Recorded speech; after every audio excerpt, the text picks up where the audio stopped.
All right, our final guest this evening is a more than 6-year veteran with the Big Sky Community Food Bank. She was the only paid employee, part-time at that, for the food bank when the pandemic began to spread throughout the United States. Operations Manager and Services Navigator Sarah Gaither Bivins joins us to elaborate on the efforts of the food bank over the past 4+ months. Thanks for joining us tonight, Sarah. Hi, thank you for having me. Of course.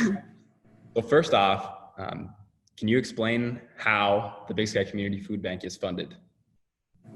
Sure, we are very fortunate to have a pretty diverse kind of funding sources. We get approximately a third of our funding from the resort tax, about a third of our funding from philanthropic organizations and community foundations, and also grants, other grants, and then about a third of our funding from individual donors. Those donors are usually giving during the holiday seasons, so we are always looking forward to hearing from that donor base. Like everyone else on this call, our fundraising strategies have had to change. We can't do any of the in-person events this year. So we have started to try and shift things to online. We've started a sponsorship program. So people who are interested in helping out the food bank can sponsor a family, or you can pick like a commodity of, you can sponsor eggs for the month, or you can sponsor meats for the month. So those are just some ways that we're trying to kind of shake it up and move things online to help everybody remain involved in what's going on here. Yeah, well, those are really great, adaptive ideas and continuing to help fuel your efforts going forward. You mentioned individual donors. How can community members make monetary donations to the food bank? Sure. Like I said, you can choose to be a sponsor, a monthly sponsor. You can go to our website, bigskyfoodbank.org, and donate online. You can do a recurring donation if you want to be a sponsor. Also, you could just stop by the food bank. If you haven't been here, stop by and see us. Wear your mask, please. And we'd love to give you a tour and tell you how else you can be involved. Yeah. So you've been an employee at the food bank for more than 6 years, assisting families with food needs. In your experience, has there ever been a greater time of need in this community? So over the last 6 years, each year we see dips and rises in service needs. So every fall, when people have moved to Big Sky for their winter jobs, but aren't quite getting their full hours yet, or maybe even they haven't started their jobs yet, our services will rise about 3 times what they are during the middle of the summer. So we're very used to being really super busy in the fall, a little bit slower during the winter, have another spike in the spring, and then pretty quiet during the summer. This spring, during COVID, we jumped to more than 3 times what our normal spring would be, even surpassing our fall services this year. So while it was shocking to happen in the spring, it wasn't necessarily something that we're unused to. We're kind of used to that cycle. As far as how people have responded to it, this is definitely the most afraid our customers have been. The insecurity of people's housing, everybody kind of getting laid off all at once, people getting mixed messages about whether should we stay in town, will we have a job coming back, should we leave town, will the medical system support us if we all get sick. This has definitely been the most scared and uncertain our customers have been. However, by the numbers, this hasn't been kind of the worst year. By the numbers, our biggest year was 2017.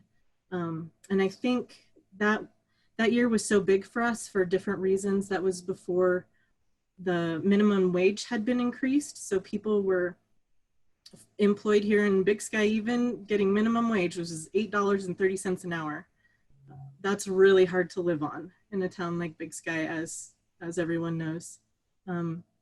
2018, 2019, I think employers started paying a little bit more, and so our numbers have actually decreased since 2017. So yeah, that's kind of my answer. By the numbers, it's 2017 has been the worst year for people. This spring has been the scariest for people. It's great information, and I'm hoping we can dive into the numbers a little more deeply right now. We spoke for an article in early April, and you told me at the time that the food bank had supplied families with 177 food boxes in roughly a 3-week span. And in comparison, you said in a typical off season, I mean, given this was the spring, but typical off season would be 40 boxes. To date, do you know how many food boxes the community food bank has supplied to families throughout the pandemic? Yeah, we have, well, throughout the pandemic, we did 185 in March, 209 in April, and 119 in May. As for the fiscal year, which starts April 1st, we have done 1,420 food boxes. Wow, that's outstanding effort on your part. What food items is the food bank typically in need of? Sure. A lot of my customers, if they live in company housing, they obviously don't have a full kitchen.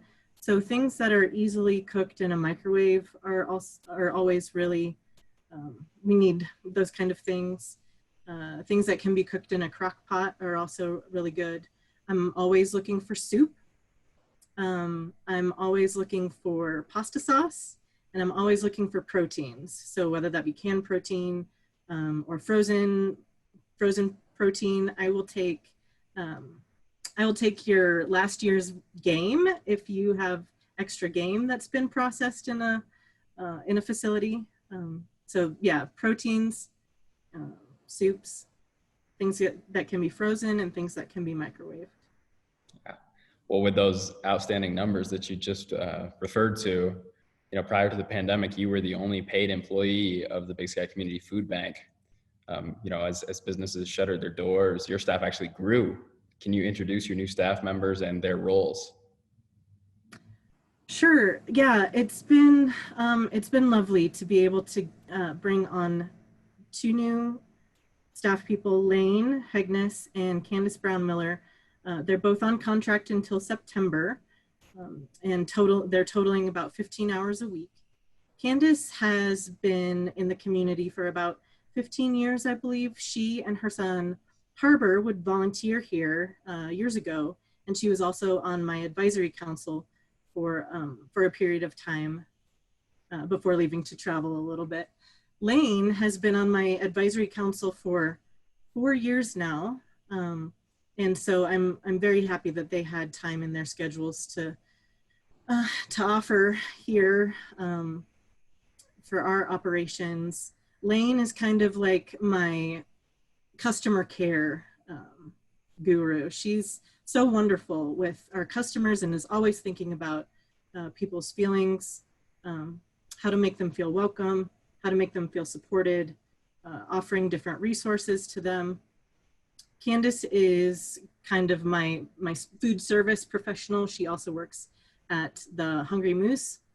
And so she has the line on nutritious food, interesting ideas to do for menu items to do with our food. She has kind of taken on the role of helping to order things through the Hungry Moose. So all 3 of the grocery stores have done a wonderful job of supporting the food bank, and that's another way that people can get involved. The Hungry Moose has offered to take donations into a fund for us to do some ordering, and Candace has kind of helped spearhead that option. So yeah, I'm so glad to have both of these ladies here so that I can take a day off every now and then. Yeah, that's awesome. Well, it sounds like you mentioned that you each have your own strong suits. So I'm curious, how would you say the chemistry of your staff has evolved throughout the past 4 months? Oh gosh, it's like so easy to get along with both of these girls. It's we rely on each other, we communicate well, we leave each other notes and like words of encouragement. It's been really lovely. The chemistry is great. Yeah. And as you reflect on the past 4 months, what has been your fondest memory? You know, I mean, it always feels good to be able to meet the needs of a household in need, especially when they come so unsure, so scared, really. We've been able to provide so many things that are kind of outside food boxes. So we've been able to help people with housing. We've been able to help people partake in the Big Sky Relief Funds. We've been able to help people apply for different jobs. Tomorrow, I'm going to be taking gas cards to a client who lives in Gateway, but works up here in Big Sky. So I think all of those times that we're able to, even in the smallest way, meet somebody's need, that's always the best feeling. Yeah, that's incredible. Commend you for that, and the Big Sky Community Food Bank as a whole. All right, the last question I have is the one we've been asking everybody tonight. Is the growth of Big Sky helpful or detrimental to your efforts?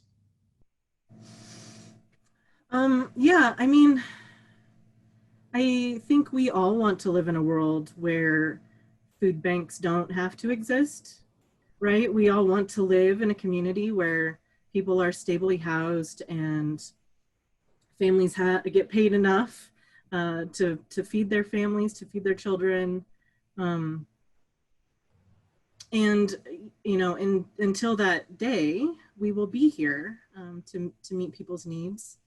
The growth of Big Sky has come twofold. The more employees that are able to get jobs here, the more employees that need to find housing, the more employees that need a living wage. But also, with the growth come all of these lovely resources. The grocery stores supporting us, the restaurants supporting us. So when COVID hit on March 13th, all of the restaurants shutting down, many of them reached out to us to give us the leftover of their inventory. So many restaurants got together, put their produce together and made us soups to freeze. So like that resource would have never have happened without the growth of Big Sky. So yeah, with the growth also come all of these amazing resources, kind of echoing everybody else's answer. Comes both challenges and resources. So Yeah, that was a really great story. Thank you for sharing that, Sarah. And thank you for all of your efforts. That's all I had for questions tonight, but I would like to pass it off to Joe to see if he has any follow-ups or questions from the audience. Yeah, sure. Thanks, Brandon. And thank you so much, Sarah. We really appreciate yours and all the other panelists' comments tonight.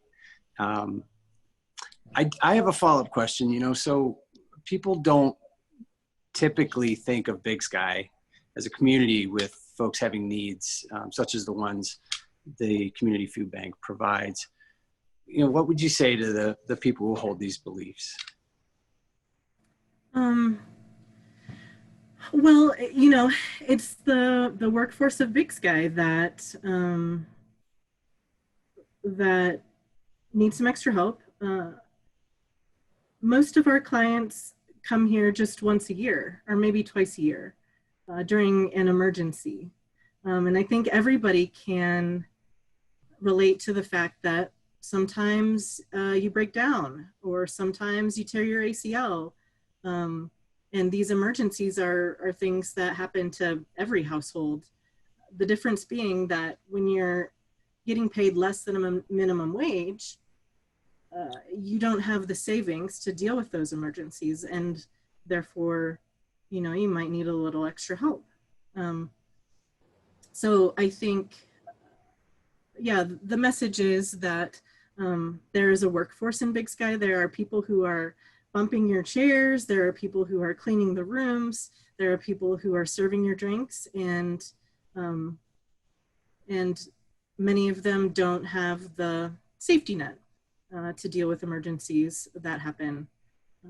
So that's, yeah, that's the reality for people. Yeah, no, that's a really great, a great answer. And if there was ever a time for kindness and compassion, I think we're there. Sarah, thank you so much for your time.